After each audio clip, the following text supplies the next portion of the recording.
Dear ladies and gentlemen, the old market in Poznań is famous for its colorful townhouses.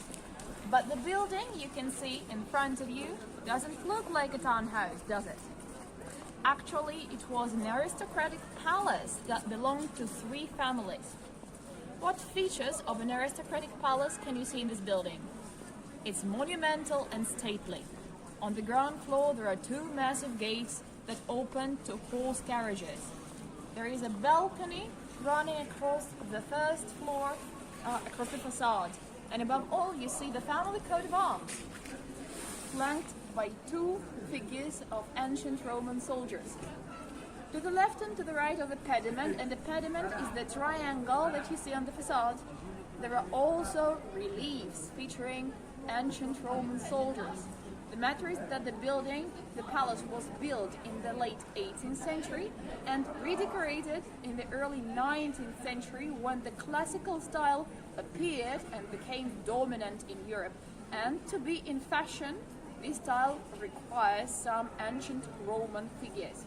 But the most eye-catching element of the decoration is, of course, the sculpture that you see on the top. What bird do you think the sculpture features? Eagle?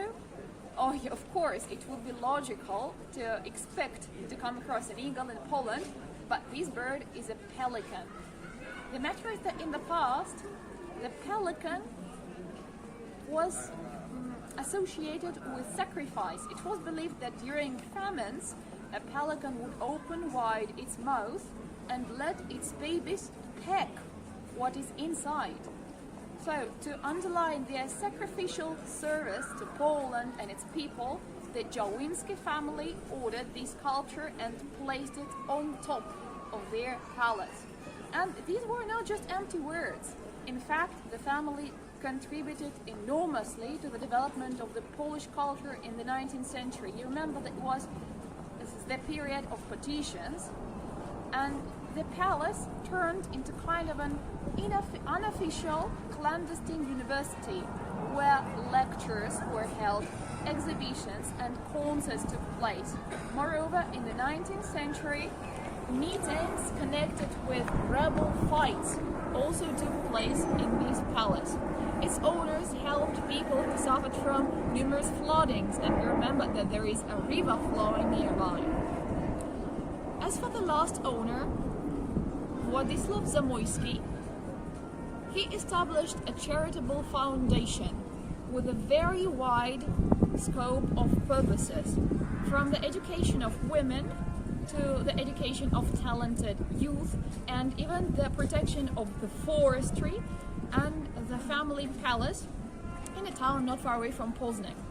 So, before his death, Władysław Zamoyski donated all his possessions, including the palace and the castle, to the Polish people.